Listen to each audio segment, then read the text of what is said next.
আলামিন বলেন, ওহে তোমরা যারা ঈমান এনেছো, আল্লাহ রাব্বুল আলামিন অন্য আয়াতের ভিতরে আল্লাহ রাব্বুল আলামিন বলে দিয়েছেন, ইয়া আইয়ুহাল ইনসান, এই দুনিয়ার মানুষ সকল, লোক সকল, আল্লাহ রাব্বুল আলামিন ওই মানুষগুলো থেকে আলাদা করে এক শ্রেণীর মানুষকে ডাক দিলেন, ইয়া আইয়ুহাল্লাযীনা আমানু, ওহে তোমরা যারা ঈমান এনেছো।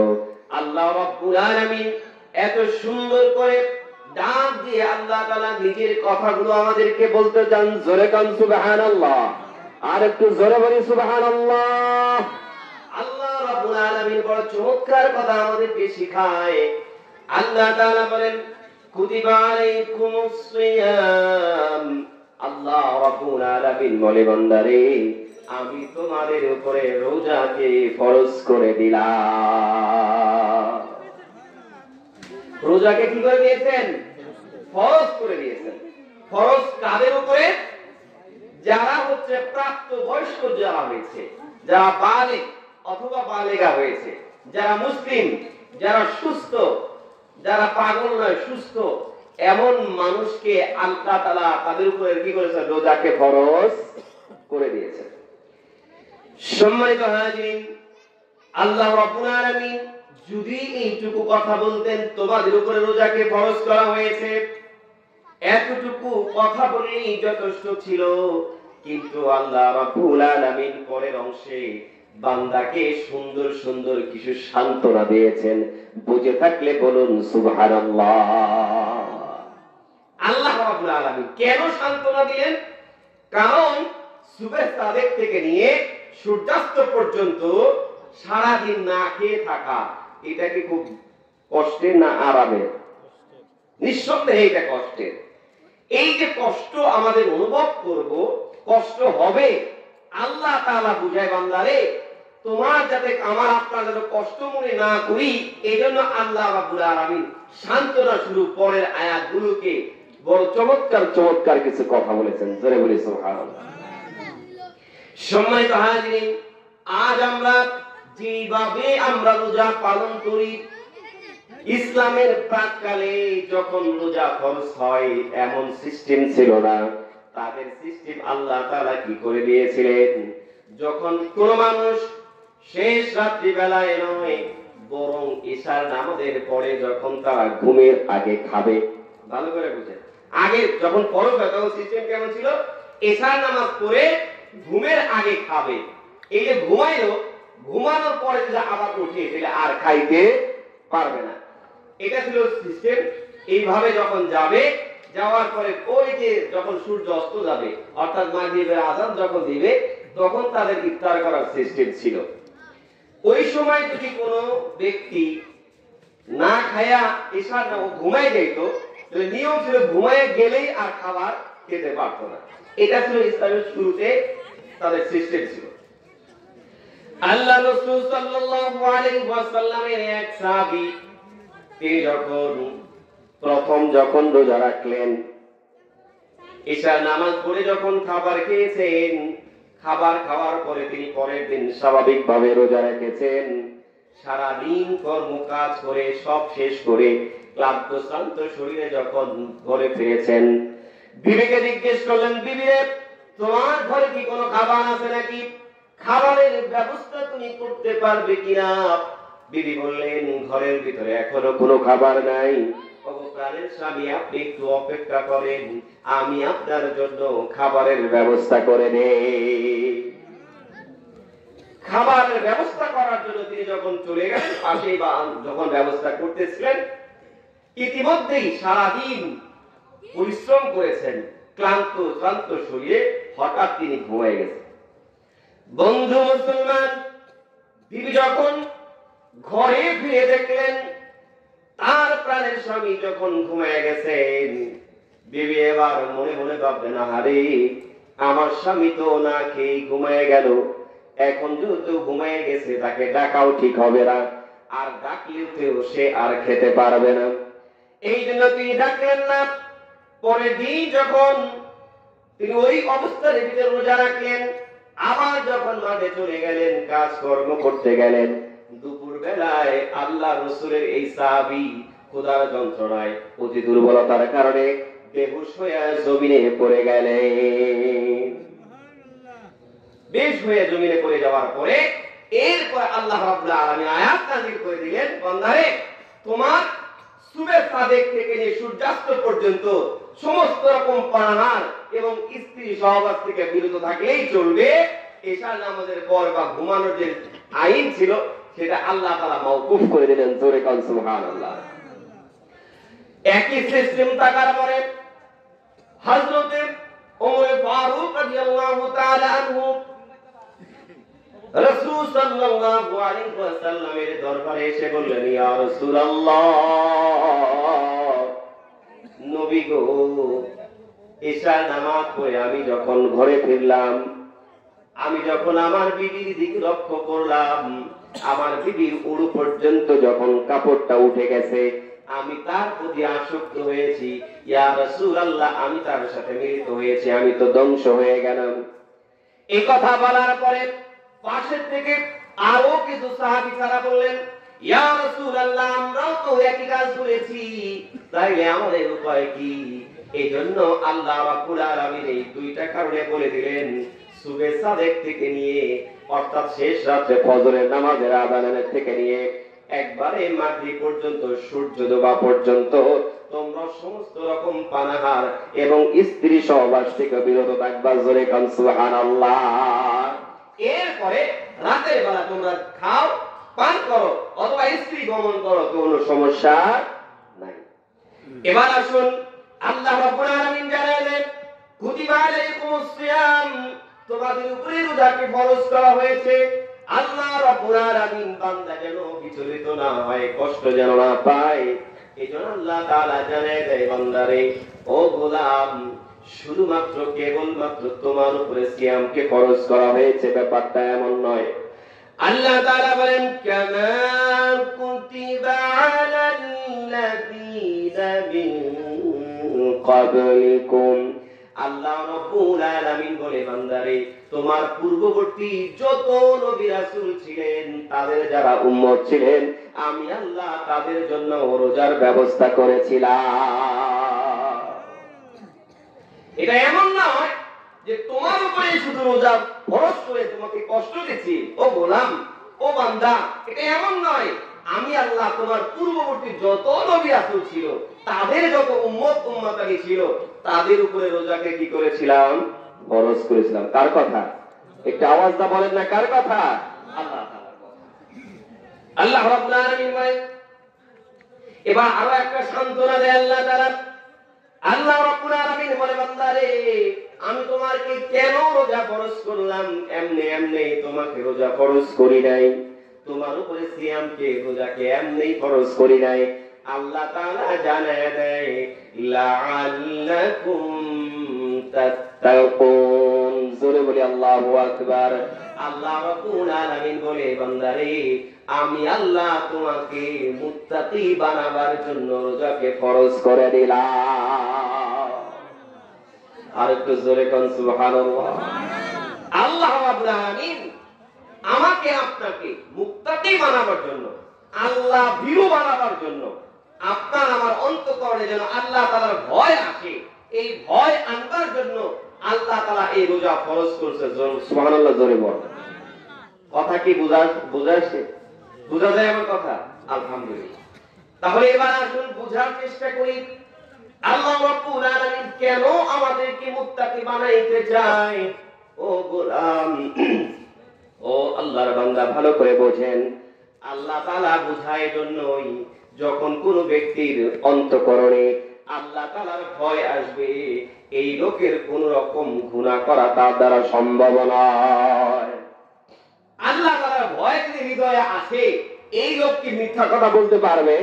একটু কথা বলে মিথ্যা বলতে পারবে? পারবে না। এই লোক কি জিনাকার হতে পারবে? হতে পারবে না। যার দিলে আল্লাহ তাআলার ভয় আছে, এই লোক কি সুদি কারবারি করতে পারবে? পারবে না। যার হৃদয়ে আল্লাহ তাআলার ভয় আছে, এই লোক কি মিথ্যা সাক্ষী দিয়ে অন্যের ক্ষতি করতে পারবে? পারবে না। যার হৃদয়ে আল্লাহ তাআলার ভয় আছে, এই লোক কি ওজনে কম দিতে পারবে? পারবে না। যার দিলে আল্লাহ তাআলার ভয় আছে, এই লোক কি খাদ্যে ভেজাল দিতে পারবে? পারবে না। যার অন্তঃকরণে ভয়, আল্লাহ তাআলার ভয় আছে, এই লোক কি কোন জালেম, কোন কাফের, কোন মুনাফিক, কোন দুশ্চরিত্র মানুষকে সাপোর্ট করতে পারে? না, পারে না। এজন্য আপনাকে মনে রাখতে হবে, আল্লাহ ভীতি যখন আপনার অন্তঃকরণে আসবে, তখন দুনিয়া থেকে সকল প্রকার অন্যায় অবিচার আপনার থেকে বিতাড়িত হবে। এজন্য আল্লাহ রাব্বুল আলামিন আমাকে আপনাকে মুত্তাকি বানাবার জন্য রোজা ফরজ করেছে। অথচ রোজা আসার আগে এক শ্রেণীর মানুষের গ্যাস্ট্রিক বাড়ে কি বাড়ে না? কথা কয়। এক শ্রেণীর মানুষ এমন আছে, হুজুর এমন গ্যাস্ট্রিকে জ্বালায় রোজা রাখতে গেলে খুব কষ্ট হয়। দেখবেন তারা ওই যে পর্দা, তাদের আবার লাল পর্দা ফরজ হয়, ওই লাল পর্দা দিয়া ভিতরে গিয়ে চোরের মতো লুকায় লুকায় তারা খায় কি খায় না? আল্লাহ রাব্বুল আলামিন এমন মূর্খ, এমন জাহেলদের দিকে আমাদের হেফাজত করুন, জোরে বলি আমিন। সম্মানিত হাজিরিন,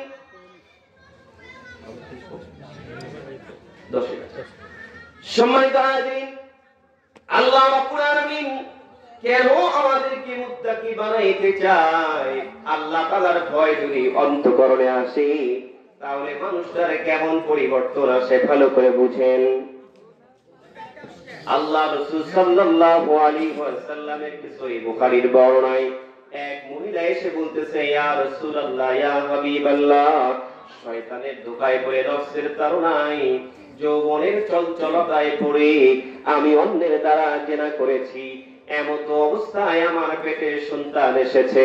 ওগো আল্লাহর রাসূল, মেহেরবানি করে আপনি আমাকে শরীয়তের বিচার করে দেন।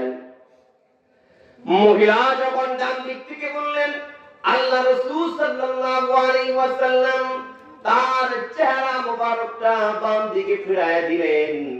বাম দিকে এসে মহিলা আবার বললেন, ইয়া রাসূলুল্লাহ, ইয়া হাবিবাল্লাহ, নবী গো, শয়তানের ধোঁকায় পড়ে গুনাহ করেছি, জিনা করেছি, আমার পেটে সন্তান এসেছে। ইয়া রাসূলুল্লাহ, বিচার নিয়ে কবরে যেতে চাই, আল্লাহর সামনে জিনাকারিনী অপরাধ নিয়ে যেতে চাই না। ওগো নবী, মেহেরবানি করে আপনি আমার শরীয়তের বিচার করে দেন। আল্লাহ রাসূল যখন চেহারা মুবারকটা আরেকবার ঘুরাইলেন, মহিলা আবার অন্য দিকে এসে বললেন, নবী গো, আপনি আমার বিচারের ব্যবস্থা করে দেন। রাসূল ডাক দেয়া বলে, মহিলা রে, তুমি যদি সত্যি গুনাহ করে থাকো, তুমি যদি সত্যি অপরাধ করে থাকো, জিনা করে থাকো, অবশ্যই তোমার বিচার হবে, কোনো সন্দেহ নাই। তবে জেনে রাখো, ইসলাম বড় ইনসাফ ভিত্তিক ধর্ম। ইসলামের ভিতরে কারো উপর কখনো জুলুম করা হয় না। তুমি অন্যায় করেছো, অবশ্যই তোমার বিচার হবে, কিন্তু তোমার পেটের ভিতরে যে মাসুম সন্তানটি রয়েছে, তার তো কোনো অন্যায় নাই, সে কোনো অপরাধ করে নাই। কাজে এই সন্তান দুনিয়াতে যতদিন ভূমিষ্ঠ না হবে, ততদিন তোমার বিচার করা সম্ভব না। ইসলাম ইনসাফ ভিত্তিক একটি ধর্ম। আল্লাহ রাসূল বললেন, তুমি অন্যায় করেছো, তুমি গুনাহ করেছো, তোমার শাস্তি হবে, কিন্তু তোমার পেটে যে সন্তান, সে তো আর অন্যায় করে নাই। কি বলেন? বাচ্চা কি অপরাধ আছে? নাই। কাজী এই বাচ্চা যতদিন পর্যন্ত দুনিয়ার মুখ না দেখবে, ততদিন পর্যন্ত তোমার বিচার করা সম্ভব নয়। বন্ধু মুসলমান, এবার রাসূল বললেন, মহিলারে যাও, ঘরে চলে যাও, যতদিন পর্যন্ত তোমার সন্তান দুনিয়ার মুখ না দেখবে, ততদিন পর্যন্ত তোমার বিচার করা হবে না। মহিলা চলে গেলেন তার ঘরে। ঘরে যাওয়ার পরে 10 মাস 10 দিন পূর্ণ হওয়া পর্যন্ত অপেক্ষা করলেন। এক পর্যায়ে যখন তার ডেলিভারি যন্ত্রণা শুরু হয়ে গেল, বাচ্চা দুনিয়ার জমিনে আসলেন। বাচ্চা দুনিয়ার জমিনে আসার সাথে সাথে মহিলা তখনই রাসূল সাল্লাল্লাহু আলাইহি ওয়াসাল্লামের দরবারে রওনা হয়ে গেলেন। রাসূলের সামনে দাঁড় দিয়ে বললেন, ইয়া রাসূলুল্লাহ, নবী গো, শয়তানের ধোঁকায় পড়ে গুনাহ করেছি, আমি অন্যায় করেছি, আমার পেটে সন্তান এসেছিল, ইয়া রাসূলুল্লাহ আপনি বলেছিলেন সন্তান ভূমিষ্ঠ হয়ে আপনার কাছে আসতে। নবী গো, এই যে দেখেন আমার সন্তান নিয়ে আপনার কাছে এসেছি, মেহেরবানি করে আপনি আমার শরীয়তের বিচার করে দেন। আল্লাহ রাসূল সাল্লাল্লাহু আলাইহি ওয়াসাল্লাম মহিলাকে ডাক দিয়ে বললেন, মহিলা রে, তুমি যে অন্যায় করেছো, তুমি যে ব্যভিচার করেছো, অবশ্যই তোমার বিচার হবে। কিন্তু আমার আল্লাহর আরেকটা নাম হলো রাজ্জাক। ওই আল্লাহ তাআলা মানুষের রিজিকের ব্যবস্থা করে দেন। আল্লাহ রাব্বুল আলামিন ছোট্ট একটা মাখলুককেও যেমন রিজিকের ব্যবস্থা করে দেয়, একই রকম ভাবে যত বড় প্রাণী হোক না কেন, ওই প্রাণীর রিজিকের ব্যবস্থাও আমার আল্লাহ করে দেয়। জোরে কোন সুবহানাল্লাহ। আল্লাহ রাসূল সাল্লাল্লাহু আলাইহি ওয়াসাল্লাম বলে, মহিলারে, অবশ্যই তোমার বিচার হবে, কিন্তু আমার আল্লাহ যার আরেকটি নাম হলো রাজ্জাক, ওই আল্লাহ রাব্বুল আলামিন এই সন্তানের রিজিকের ব্যবস্থা করেছেন তোমার স্থলে। জোরে কোন আল্লাহু আকবার। আর একটু জোরে কোন আল্লাহু আকবার। আল্লাহ রাসূল সাল্লাল্লাহু আলাইহি ওয়াসাল্লাম বলে, ও মহিলা, তোমার স্থলে যতদিন আল্লাহ তাআলা এই বান্দার রিজিকের ব্যবস্থা করেছে, এই শিশুটির ব্যবস্থা ও রিজিকের ব্যবস্থা করেছে, ততদিন তোমার বিচার করা সম্ভব নয়। মহিলাকে রাসূল বললেন, মহিলা যাও, তোমার ঘরে চলে যাও, যতদিন পর্যন্ত তোমার সন্তান নিজ হাতে খাবার না খাইতে পারবে, ততদিন পর্যন্ত তোমার বিচার করা সম্ভব নয়। মহিলাকে বলে তিনি যখন চলে যেতে বললেন, মহিলা চলে গেলেন তার ঘরে। আবার 2 বছর তিনি তার সন্তানকে দুধ পান করাইতে শুরু করলেন। জোরে কোন সুবহানাল্লাহ। ভালো করে বুঝুন, আল্লাহ তাআলার ভয় অন্তরে আসার কারণে মহিলার পরিবর্তনটা কেমন হয়েছে। আল্লাহ তাআলা রোজা আমাদেরকে কেন বয়স করতে, একটু জোরে কোন। কেন? মুত্তাকি বানাবার জন্য। কেন? মুত্তাকি বানাবার জন্য। মুত্তাকি কাকে বলে? যার মনে অন্তরে কার ভয় আছে? একটু জোরে কোন না, কার ভয় আছে? আল্লাহ তাআলার ভয় আছে। এই আল্লাহ তাআলার ভয়কে অন্তরে যখন আসে, তখন তার পরিবর্তনটা কি হয়? এই ব্যাপারে আল্লাহ তাআলা বলে, ফাত্তাকুল্লাহ ওয়া আসলিহু যাতা বাইনাকুম। আল্লাহ তাআলার ভয়ে তুমি তোমার নিজেকে সংশোধন করো। জোরে বলেন সুবহানাল্লাহ। তো মহিলা আল্লাহ তাআলার ভয়ে নিজেকে যখন সংশোধন করে ফেলেছেন, এবার তার ভিতর পরিবর্তনটা কেমন এসেছে খেয়াল করেন।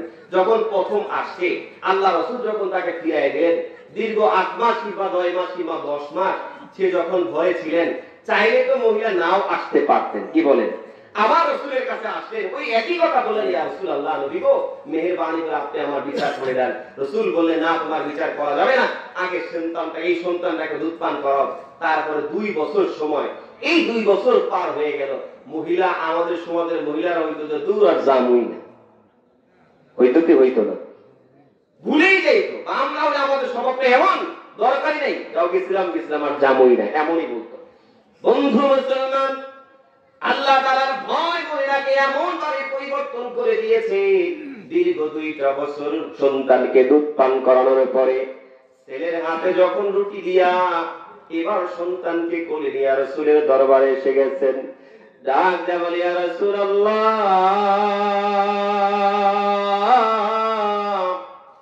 নবী গো, প্রথম যখন এসেছিলাম আপনি আমাকে ফিরিয়ে দিয়েছেন, দ্বিতীয়বার এসেছিলাম আপনি আমাকে ফিরিয়ে দিয়েছেন। ইয়া রাসূলুল্লাহ, ইয়া হাবিবাল্লাহ, নবী গো, এই যে দেখেন আমার সন্তান হাত দিয়ে খাবার খেতে পারে, প্রমাণ স্বরূপ আমি তার হাতে রুটি নিয়ে এসেছি। সুবহানাল্লাহ। ওগো নবী, আপনি লক্ষ্য করে দেখুন, এই যে আমার সন্তান এখন নিজ হাতে খাবার খেতে পারে। ইয়া রাসূলুল্লাহ, মেহেরবানি করে আপনি আমার বিচারের ব্যবস্থা করে দেন। এবার রাসূল সাল্লাল্লাহু আলাইহি ওয়াসাল্লাম ছেলেটাকে বললেন, ছেলেটার ব্যাপারে বলে, ও সাহাবীরা কে আছো, এই সন্তানের দায়িত্ব কেউ নিতে পারবা? আল্লাহ রাসূল এক সাহাবীকে সন্তানটার দায়িত্ব দিয়া অন্য সাহাবীদেরকে বললেন, সাহাবীরে, বুক পর্যন্ত গর্ত করে ফেলো। কোন পর্যন্ত? বুক পর্যন্ত গর্ত করে ফেলো। কেন রাসূল বুক পর্যন্ত গর্ত করতে বললেন? কারণ বিবাহ হওয়ার পরে যদি কোনো মানুষ অন্য কারোর সাথে জেনা করে, আর এটা যদি শরীয়ত সম্মতভাবে প্রচারে কি বলে যে সাব্যস্ত হয়, তাইলে তাকে বুক পর্যন্ত গেড়ে চতুর্দিক থেকে পাথর মেরে সঙ্গে সার করে মৃত্যুদণ্ড কার্যকর করতে হয়। বুঝে আসছে? আমরা যারা বিবাহ বন্ধনে আবদ্ধ করেছি, আমরা যদি অন্য কারোর সাথে জেনা করে ফেলি, চারজন সাক্ষী যদি দেখে ফেলে স্বচক্ষে বা প্রমাণিত হয়, তাহলে তাকেও এরকম বুক পর্যন্ত গিয়ে চতুর্দিক থেকে পাথর মেরে সঙ্গে সার করে তার মৃত্যু নিশ্চিত করতে হবে। আল্লাহ রাসূল সাল্লাল্লাহু আলাইহি ওয়াসাল্লাম মহিলার ব্যাপারে বললেন, ও সাহাবীরা, বুক পর্যন্ত তাকে গেড়ে দাও। বুক পর্যন্ত গেড়ে দিয়া তাকে যখন এবার গাড়া বুক পর্যন্ত গাড়া হয়ে গেল, গেড়ে দেওয়ার পরে এবার চতুর্দিক থেকে পাথর নিক্ষেপ করা শুরু হয়ে গেল। পাথর যখন মারছেন, হঠাৎ করে একজন সাহাবী বড় একটা পাথর দিয়ে তার মাথার ভিতরে আঘাত করেছে। ফিঙ্গিরিয়া রক্ত হযরত আলীর গায়ে লেগে গেল। আলী রাদিয়াল্লাহু তাআলা আনহু চিৎকার দিয়ে বললেন, হায় হায়, কি আফসোস, একটা জিনাকারী মহিলা আমার গায়ে রক্ত লেগে গেল। আল্লাহ রাসূল সাল্লাল্লাহু আলাইহি ওয়াসাল্লাম আলীকে ডাক দেয়া বলে, আলী রে, খবরদার খবরদার, এই মহিলাকে জিনাকারিনী বলে ধিক্কার দিও না। এই মহিলা আল্লাহ তাআলার কাছে যে তওবা করেছে, আল্লাহর ভয়ে যে নিজেকে পরিবর্তন করেছে, আল্লাহ তার উপরে এত খুশি হয়েছেন, এতটুকু সন্তুষ্ট হয়েছেন, কোন জাহান্নামী 100 ব্যক্তিকে যদি তার তওবা বন্টন করে দেওয়া হয়, আল্লাহ রাব্বুল আলামিন তাদেরকেও ক্ষমা করে দেবে। তাহলে আল্লাহর ভয় যখন আসবে, পরিবর্তন আপনা আপনি আসবে।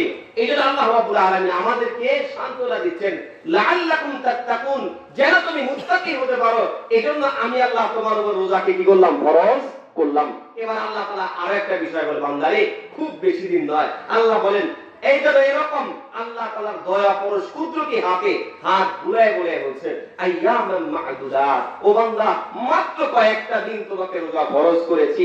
এরপর আল্লাহ বলে, বান্দারে, তারপরেও যদি তোমার সমস্যা হয়, তারপরেও যদি তোমার কষ্ট হয়, ফামান কানা মিনকুম মারিদান, যদি তোমাদের ভিতরে কেউ অসুস্থ হয়ে যাও, আও আলা সাফারিন, অথবা যদি সফরে ভ্রমণে বের হও, ফাইদ্দাতুম মিন আইয়ামিন উখার, যে কয়েকদিন অসুস্থতার কারণে রোজা রাখতে পারবা না, ভ্রমণ করার জন্য রোজা রাখতে না পারলা, এই কয়েকদিন গণনা করে পরের মাসে আদায় করে দিলেই হবে। জোরে কান সুবহানাল্লাহ।